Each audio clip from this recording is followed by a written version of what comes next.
तारीख को उसका मोबाइल मुनीसा का ऑन होता है, तो पुलिस की वहां लापरवाही दसती है। जब मोबाइल ऑन होगा उसकी लोकेशन के हिसाब से कार्रवाई तुरंत प्रभाव से पुलिस प्रशासन को करनी चाहिए थी। पुलिस प्रशासन इसको हल्के में लेता रहा, जिसके कारण ये आंदोलन मतलब एक बड़ा रूप ले चुका, बड़ा लंबा आंदोलन सा हो गया। 11 तारीख का और आज 20 तारीख होगी, लगभग 10 दिन हो गए। 10 दिन तक सरकार इस रिजल्ट तक नहीं पहुंच पाई है, पुलिस रिजल्ट तक नहीं पहुंच पाई है। असली में हकीकत क्या है? कभी आईजी बयान देता है भाई उसने तो सुसाइड की है, उसने मतलब जहरीला पदार्थ खाकर आत्महत्या कर ली, सुसाइड नोट मिल गया और उसकी लाश को जानवर खा गए। दूसरी तरफ ये कहते हैं दोषी को बख्शेंगे नहीं, दोषी को खिलाफ सख्त कार्रवाई करेंगे। मुख्यमंत्री जी भी कहते हैं, उनके मंत्री भी कहते हैं, आईजी का खुद का बयान भी यही है, जो भी दोषी है उनके खिलाफ सख्त से सख्त कार्रवाई की जाएगी। अरे इनके बयानों में ही ये खुद उलझे हुए हैं। दोषी है तो इसका मतलब कांड हुआ है, इसका मतलब हत्या की गई है। आपके चैनल के ऊपर वकील साहब बैठे, उन्हें सारा स्पष्ट बार बार बताया। जहां तक कि आज परिवार भी इस बात पर बार बार एक ही मांग कर रहे हैं, हमें न्याय मिलना चाहिए। जो भी हत्यारे हैं मुनीसा के, उन हत्यारों के खिलाफ सख्त से सख्त कार्रवाई होनी चाहिए। और जहां तक इन्होंने सीबीआई की जांच दी है, बहुत अच्छा निर्णय, अगर तो अच्छा निर्णय, परिवार की भी मांग थी और आम जनता की भी मांग थी भी सीबीआई की जांच होनी चाहिए। पर देखिए इसी हाल ही के अंदर ये मुनीसा का कांड हुआ, वह तो गुत्थी सुलझी नहीं। आज इंदरी के अंदर भी 16-17 साल की लड़की को हत्या कर दी गई आपके सामने, वो एक मुद्दा और बना हुआ है। मैं कहता हूं ये कहते हैं बेटी बचाओ बेटी पढ़ाओ, इनके राज में बेटी सुरक्षित नहीं है। बेटी सुरक्षित होती तो अन्याय मतलब पीड़ित परिवार को न्याय मिलता। इसे मुख्यमंत्री को बात करनी चाहिए थी, बात करके उनको संतुष्ट करना चाहिए था कि हम आपके खिलाफ, अब 2 दोषी के खिलाफ कार्रवाई करेंगे। ये उसका वो मिला, सुसाइड नोट मिला है, ऐसे ये बात है। कितने दिन बाद आप देख रहे, ये लोग 2 दिन पहले यानी कि 7 दिन बाद पुलिस का बयान आता है। डॉक्टर की जो मेडिकल रिपोर्ट सेकंड जो होती है उसके वो कहते हैं भी ये हुआ, ये तो उन्होंने जहरीला पदार्थ खा लिया, उससे आत्महत्या हुई और वो जो जानवर थे उसका शरीर को नोच लिया। मैं वकील साहब की बात पर सहमत हूँ। आप देखिए उनकी नाड़ कितनी % कर चुकी थी, जो बताया, जो मैंने एक वकील से बात की और एक वकील चैनल पर सारी डिटेल करने में बताया था कितनी %, यानी कि उसे बताया थोड़ा सा आखिरी का हिस्सा बचा था, 90% नाड़ पूरी कर चुकी थी जो उन्होंने बताया। वही वो मरने के बाद जहरीला पर नाड़ कौन काटेगा अपने हाथ से? जानवर कोई नाड़ खा सकता है, वो मतलब अंदर ठीक है गढ़ साहब, कुल मिलाकर आप भी यही कह रहे हैं कि पुलिस की जो कार्यशैली है वो क्वेश्चनेबल है और पुलिस इसमें सही तरीके से काम कर नहीं रही थी। ठीक है, डहीनवाल जी आप भी क्या, क्योंकि बार बार ये कहा जा रहा है कि भाई बेवजह के इस पर राजनीति विपक्ष क्यों कर रहा है, जो भी परिवार चाह रहा है वो उस दिशा में इस जांच को आगे बढ़ाया जा रहा है। अब तो सीबीआई जांच की भी बात हो गई।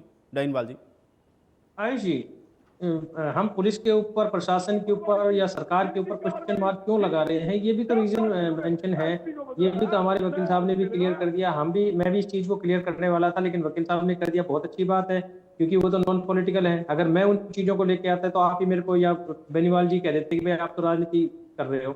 असल में पुलिस प्रशासन और सरकार का जो रोल है वो रोल यही है कि जो बेटी मनीषा जब 11 तारीख को घर से गई है और उसके बाद पुलिस वाले, अगर हम पुलिस वालों के पास जा रहे हैं, अगर वो मुकदमा दर्ज करने की बजाय उसके चरित्र पर आरोप लगाएं, उस पर लांछन लगाएं, मुकदमा दर्ज ना करें, तो ये गलत है ना। और दूसरी बात ये है कि अगर किसी भी बेटी के साथ या किसी की भी बच्ची अगर इस प्रकार से लापता हो जाए तो पुलिस का काम है उसको ढूंढने का, ये नहीं है उनको सलाह देने की नहीं है कि बोले शादी कर गई होगी, भाग गई होगी। इस तरह की बातें करना कहीं ना कहीं हमारे समाज में ठीक नहीं समझी जाती। दूसरी बात यह है कि अगर उसकी 13 तारीख को जिस प्रकार से उसकी डेड बॉडी मिली है, मैं एक चीज और बताना चाह रहा हूँ कि बार बार ये घुमाने का प्रयास कर रहे हैं कि बोले जी सुसाइड कर लिया, सुसाइड कर लिया, जहर खा लिया। अब एक चीज बताए ना, जब पुलिस प्रशासन अगर वहां पर पहुंच चुका है और जो प्रत्यक्षदर्शी हैं जिन्होंने फर्स्ट टाइम वहां पर इस बॉडी को देखा, वो ये कह रहे हैं कि जब हम वहां पर मौजूद थे उस समय कोई सुसाइड नोट नहीं मिला। और आमतौर पर हरियाणा की बात करें तो 5 से 7 रोज सुसाइड हो रहे हैं। एक बार इनसे ये पूछ लो, बेनीवाल जी बता देंगे कि भाई कितने सुसाइड मैटर में कितने एसपी का तबादला कर रहे हो, कितने एसएचओ को सस्पेंड कर रहे हो। अगर सीएम साहब ही बार बार ये कह रहे हैं कि मैं तो पल पल की जानकारी ले रहा हूँ, बिल्कुल ठीक है, पल पल की जानकारी ले रहे हैं, तो क्या आपने एक एसपी साहब से एक बार भी नहीं पूछा? और एसपी साहब ने ये नहीं बताया कि बोला जी हमें तो सुसाइड नोट मिला है, लड़की ने जहर खाया है। इसका मतलब यह है कि पुलिस प्रशासन और सरकार कहीं ना कहीं इस मामले को दूसरी तरफ डाइवर्ट करने का प्रयास कर रहे हैं। एक चीज और भी आ रही है कि 5 दिन बाद सुसाइड नोट मिलना, वो मतलब सुसाइड नोट की बात लेके आना सामने। अगर इस प्रकार की बातें हम अक्सर देखते हैं कि जब भी कोई इस प्रकार की घटना होती है तो पुलिस बिल्कुल बता देती है कि बोले जी सुसाइड का मामला है, मर्डर का मामला है, रेप का मामला है। और तो और छोड़ो, डॉक्टर के पास जाते हैं तो वो भी ये बता देते हैं कि इसने जहर खाया हुआ है। ये चीजें वहां पर क्लियर क्यों नहीं हुई? उसके बाद सीबीआई को मामला दे दिया, चलो ठीक है भाई, परिवार वाले कहाँ उम्मीद करें, क्योंकि हरियाणा सरकार पर, उन पर, पुलिस प्रशासन पर तो विश्वास है नहीं। अब सीबीआई से उन्होंने जो बात कही है कि सीबीआई से जांच कराई जाए, मैं एक चीज बताता हूँ, सीबीआई की जांच आज नहीं होनी, बहुत लंबी चलनी है। और वकील साहब को पता है कि अगर न्याय देर से मिलता है तो वो न्याय नहीं कहलाता। यही चीज इसमें होनी है। और कहीं ना कहीं सरकार इस मामले को लिपापोती करके दबाने का प्रयास कर रहे हैं। उसके फादर की स्टेटमेंट आई, बेटी मनीषा के पिताजी की स्टेटमेंट आई कि मेरे पर प्रेशर डाल के इन्होंने अंतिम संस्कार करवाने की कोशिश की गई। अब ये चीजें ही सरकार के ऊपर सवालिया निशान खड़ा कर रहे हैं कि ऐसी क्या मजबूरी है, किस व्यक्ति को, कौन व्यक्ति बचाने का प्रयास कर रहे हैं। आप जब बच्ची कॉलेज जा रही है तो कॉलेज की सीसीटीवी फुटेज उस दिन से बंद क्यों चल रही है, वहां पर आप किसी को एंट्री क्यों नहीं करने दे रहे? क्या मतलब है? जब आप इतनी सारी चीजें कर रहे हैं और उसके बाद भी अगर क्लू आपके पास नहीं मिल रहा, तो इसका मतलब यह है कि जब उसकी कहीं ना कहीं गड़बड़ है। एक बात और आती है कि बेटी का मोबाइल आज तक क्यों नहीं मिला है? कोई सुसाइड कर रहा है, हम इनकी बात से सहमत हो जाए, सुसाइड कर रहा है, अच्छी बात है, आपने बता दिया भाई, लेकिन सुसाइड करने वाले का मोबाइल आज तक क्यों नहीं मिला है? उस मोबाइल को ट्रेस क्यों नहीं कर पा रहे? जब सारी चीजें आपको मिल रही है, मोबाइल नहीं मिल पा रहा। एक बात ये आ रही है कि बार बार ये कह रहे हैं कि हम एक एक पल की रिपोर्ट ले रहे हैं। ऐसी कौन सी रिपोर्ट है जो रोज आप ले रहे हैं और अभी तक क्लियर नहीं कर पा रहे कि उस बच्ची के साथ हुआ क्या है? 2 बार पोस्टमार्टम हुआ, तीसरी बार अब होने की तैयारी आप अभी चल रहा है, पोस्टमार्टम चल रहा है। उसके बावजूद कहीं ना कहीं सरकार और ठीक है प्रशासन कुछ ना बेनीवाल कुछ जी, बहुत सारे छुपाने का प्रश्न प्रयास आपने कर उठाए रहे हैं, हैं। मुझे लगता है कि और इसका उसी जवाब की वजह बेनीवाल से- जी देंगे, लेकिन मैं एक बार उसी फिर की से वजह प्रदीप जी ये का सारी रुख कर चीजें- लेता हूं। प्रदीप जी, ये पुलिस की कार्यशैली हर बार क्वेश्चनेबल क्यों हो जाती है? और बहुत सारे केसेस हम लोगों ने देखे, इसके पहले भी बहुत सारे केसेस में ये प्रश्न उठता रहा, भाई अगर गुमशुदगी की भी रिपोर्ट दर्ज करवाने गए तो पुलिस को गंभीरता से तो इन मामलों को लेना चाहिए।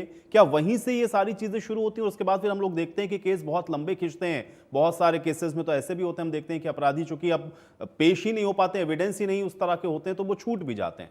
तो ये क्वेश्चनेबल क्यों हो जाता है बार बार? प्रदीप जी। देखिए, सुप्रीम कोर्ट ने ये कहा है कि कोई भी कंप्लेंट कोई लेके जाता है तो उसकी पुलिस कोई इंक्वायरी नहीं करेगी, इमीडिएटली उसकी एफआईआर रजिस्टर करेगी और इन्वेस्टिगेशन करेगी। अभी तक ये बात किसी भी हमारे पुलिस अधिकारी को समझ में नहीं आई है। आपकी दरखास्त रख के बैठ जाएंगे, आपको एक पावती रसीद दे देंगे और उस पर कोई एफआईआर रजिस्टर नहीं करेंगे कि हम इंक्वायरी कर रहे हैं।